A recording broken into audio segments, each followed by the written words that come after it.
Hello and welcome to episode 24 of Doki Literature Club Plus. I'm Bring Stabbity, the stabby that ever stabbityed, and since we finished the side story last time of Trust, we have Trust Part 2 unlocked. Let's go ahead and do that. Begin the side story, yes. And if it isn't obvious, we're going to be doing one side story per episode. Another day passes in a flash, and it's already time for the next club meeting. Although Monica should have come up with a plan for today's club tasks, she hasn't been able to shake her guilt and anxiety after reading Sayori's poem. I'm so stupid. How did I let myself be the center of attention? Sayori is going through these kinds of feelings, and I'm letting her comfort me instead of the other way around. What kind of club president does that? This whole time, I didn't think to ask her own feelings. So much for the stupid vision. Sayori enters the club room with her usual smile, but upon seeing the downcast Monica, her smile quickly fades into an expression of concern. Monica? Is everything okay? ... I'm really sorry. I'm such a terrible friend. Huh? What are you talking about? You're an amazing friend. Monica shakes her head. I made this all about myself. Even you said so yesterday. You told me that I'm trying to make the club that I need the most, right? But my problems are so trivial compared to yours. Sayori responds quietly. What are you talking about? But as she says that, her face darkens. Through the silence, Sayori mutters her realization. I left my folder here. Monica stares blankly ahead, unable to come up with a response. I wasn't ready to share those. Now you're worrying about me. I don't want that. But why? We're friends, right? Wordlessly, Sayori nods. You've known each other for like 2 days. Hey, Ramen Babasov, Sayori Asakim, I'm confused there. What's Asakim supposed to mean? But yeah, hello Ramen, welcome to the stream. Wordlessly, Sayori nods. Friends look out for each other. I want to be here for as much as you're here for me. Another long moment passes in silence. The air is incredibly heavy. This is different. It wasn't just about you yesterday. It was about the club. Besides, things were so happy yesterday. You don't need to do this all of a sudden. I don't want it. I like happy. So, if you do this, then you're just being selfish. ... Monica massages her forehead, struggling through the frustration of such a paradox. It's understandable that Sayori isn't ready to share certain things, but as unfair as it is for Monica to pry, it's also painful for Monica to force herself to ignore the needs of her friend. I'm sorry I looked. I disrespected your privacy. No, I don't blame you for looking. You would have at least needed to check if it was mine. Yeah. Monica takes a deep breath. Okay, I understand that you don't want me to worry, and I think I'll be able to put this aside so that we can move on. But can you promise me something? Promise you what?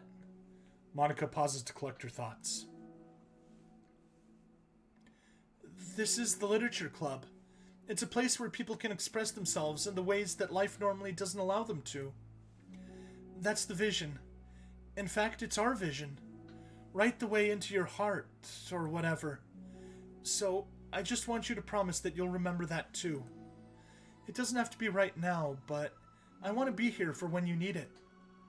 I want us to be ourselves like that. Sayori smiles gently. I'll promise if you promise. Unable to help it, Monica returns Sayori's smile. I promise. Me too! As the conversation closes, the mood in the room is lifted. With that behind them, it's time to proceed with the club activities. So, want to teach me about poetry? Huh? But what about recruitment?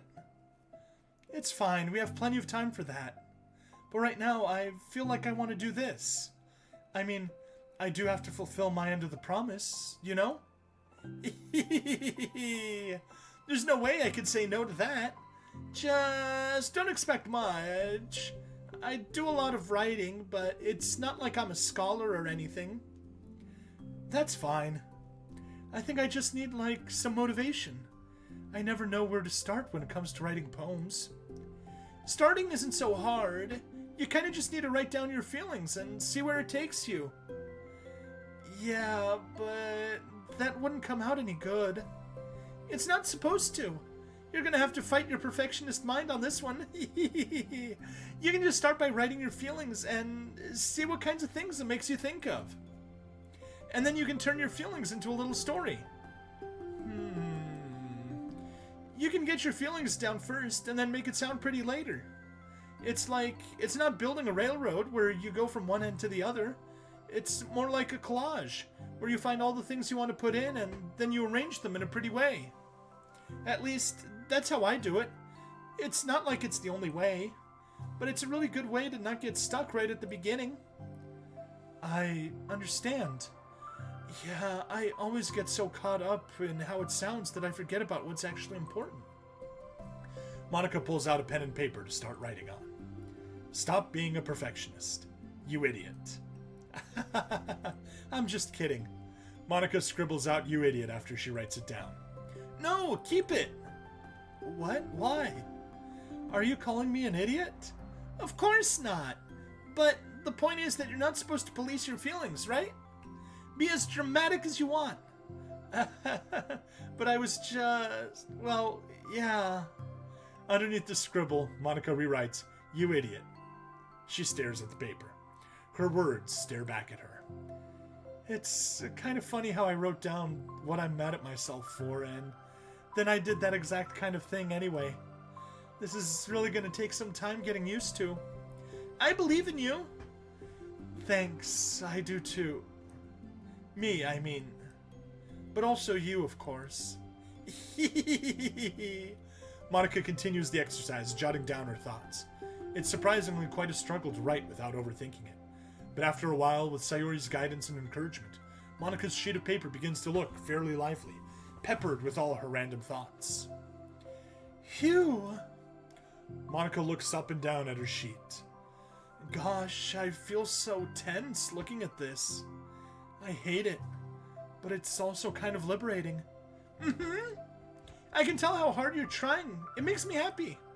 I think you'll be good at writing poems. Don't give me too much credit. I'd have to try really, really hard at it. But I think it's something that I'll enjoy doing. With you. Sayori beams. I'll stop here, but we still have time. Let's try to work on a new flyer for the club. I won't be so picky about the language. Yay! Let's do it! Monica and Sayori proceed with their work. With each passing day, the two of them become more confident in the club. Not simply from their recruitment planning, but from their vision as well. As their bond strengthens, so does the essence of the literature club. Finally, they begin to truly feel it's only a matter of time before they find more members. I love you, Sayori. Good live, bro. Thanks, Ramen. Another day passes. As usual, Monica is the first one to the club room. With her is a printout of the revised literature club flyer, complete with all the new ideas Monica and Sayori came up with. If only this was the flyer we gave to that one reading girl the other day. It's so much more attractive than the old one. But the new catchphrase is featured clearly in the center of the flyer. Write the way into your heart. Surely common sense would say that one writes from the heart, not into the heart. But the message being delivered is that one can use writing to discover themselves. Hopefully, Monica and Sayori had thought that it would be enough to garner some curiosity from students. Why do I feel so tense looking at this? Monica thinks back to the previous meeting, where she performed the writing exercise. Was I always this bad at expressing myself? How am I supposed to be president if I can't even demonstrate what the club is supposed to be about? The literature club is truly beginning to take form. But with that, the weight on Monica's shoulders only becomes heavier. Debate club was always about rigid structure, formulating airtight points and counterpoints, and delivering them with conviction. It was about the person on the outside. That's why Monica was so good at it. It existed entirely within her realm of comfort. It's suffocating. I need to break through this mental wall. I need to learn to express myself. For real. Monica pulls out a sheet of paper and grabs her pen. She presses the tip of the pen firmly against the paper. But her hand doesn't move. Instead, a tiny blot of ink collects around the tip of her pen. Monica lifts her pen and stares at the little blotch. For some reason, she feels compelled to run her finger across it. As she does so, the black ink smears across the paper, ruining Monica's canvas. Ugh. Out of spite for herself, Monica presses her pen down once more, letting the ink collect. She creates a second smear on the paper. Come on, Monica. Just move your hand. Monica writes. Smear, smear. That's what I get for seeking perfection. A stain. Very foreshadowing. ... Monica slides the paper away from her and puts her hand down on her desk.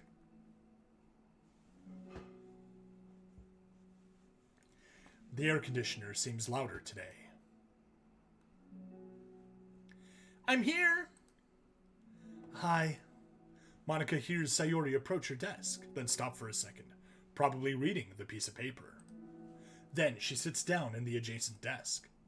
Bad day? Mm-hmm. Me too. You too? The new flyer looks so good. You've been working so hard. On the club. But also something else, I think. I can't do it. I'm sorry. It's so hard to just be vulnerable. Sayori takes the sheet of paper from Monica's desk. She writes something down, then stares at it for a while. Can I trust you? Of course. You can trust me with anything. Sayori gazes at Monica with sadness in her eyes. Understanding the signal, Monica takes the paper from Sayori's desk and reads it.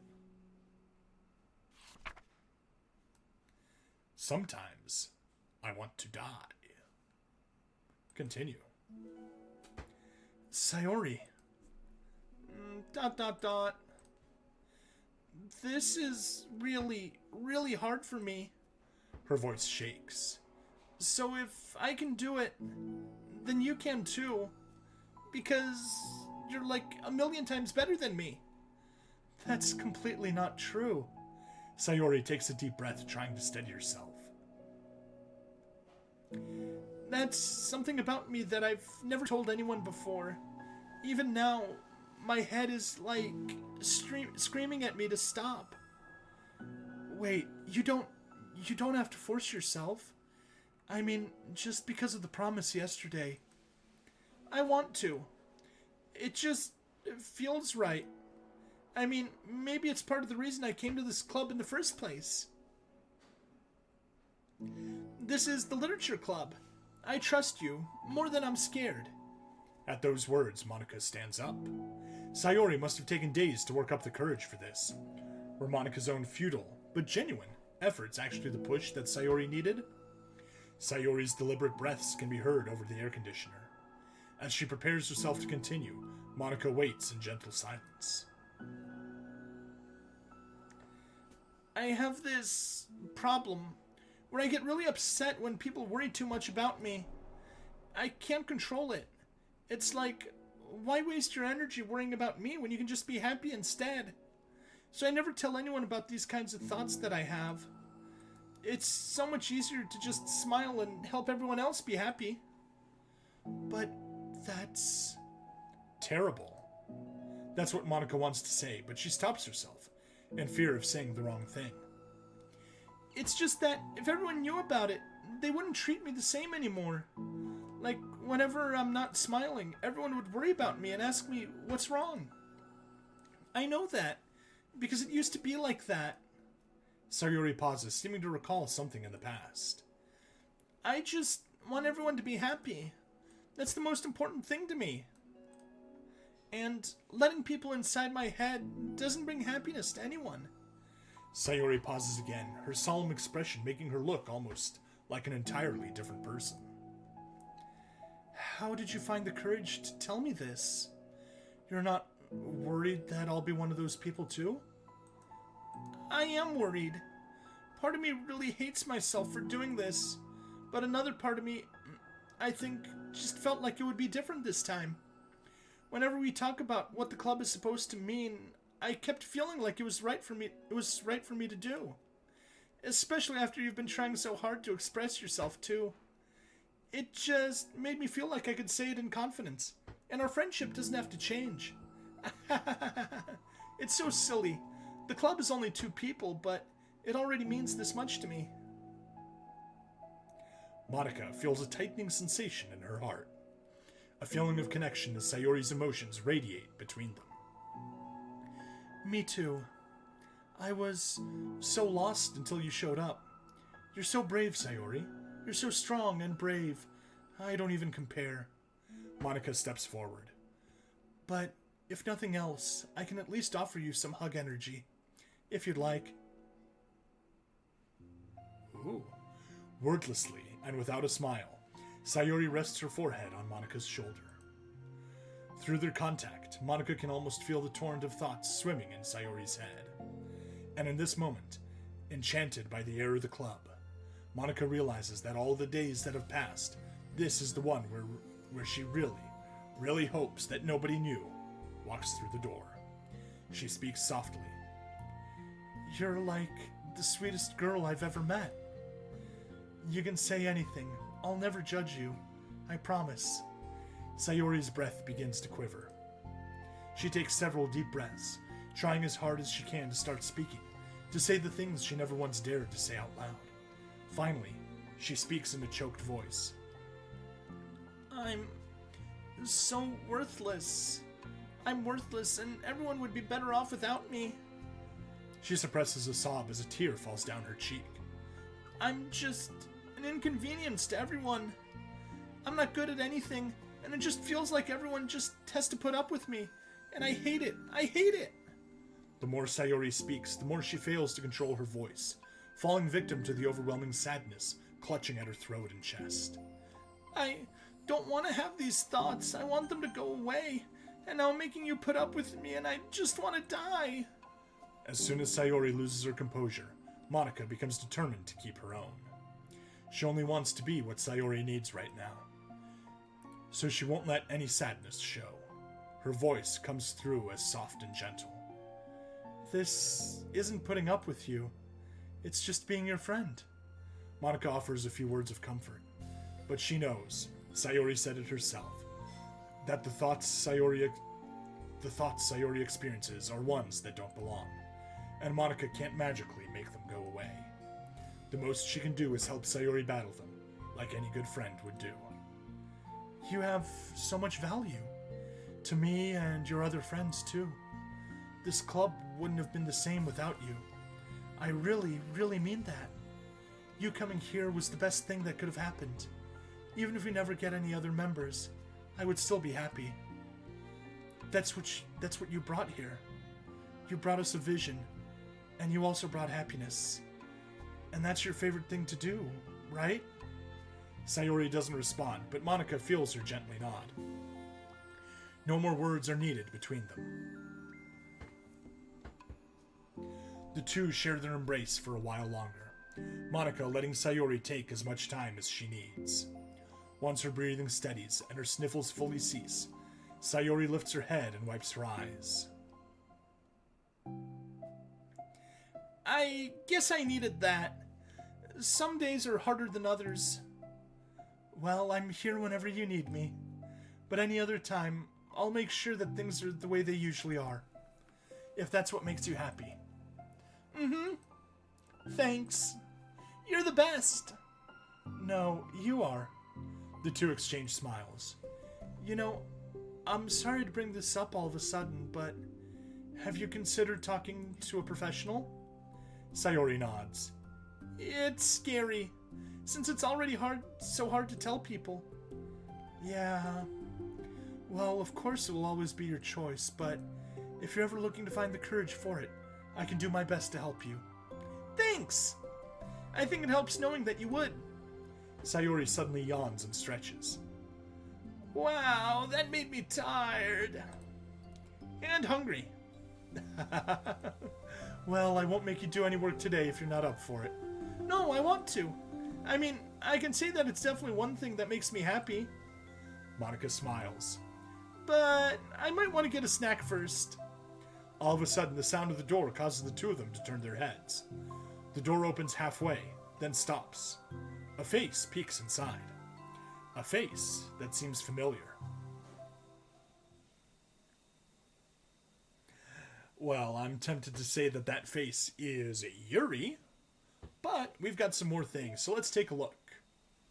Okay, Paula Minor, ethics. Simply put, it's not our job to arbitrarily decide upon some code of ethics just because we're the first ones to do this, to our knowledge. That's the government's job to figure out, long after we've made enough headway for it to no longer apply to us. It's fundamentally flawed to apply ethical reasoning to this anyway, because humanity's code of ethics is based on nothing more than our knowledge and understanding of life forms similar to our own. We don't have ethics for killing bacteria or plants, only for the creature that we can convincingly project our emotions onto. The humans in our VM operate completely differently from us on a fundamental level, and therefore should not be taken any more seriously than a machine that's programmed to print, "I feel sad." We're engineers, not philosophers. Okay. And picture. What did we get? Well, that's definitely the background. Set wallpaper. Nice. Alright, anything else we unlocked? Nope. But very good, we're making progress there. Music, we got some more. Hug energy is definitely new. And let's just take a quick peek into settings. We are at 80% data collection. Very nice. But that's it for today. Thanks for hanging out. Please like, follow, subscribe. See you next time. Bye now.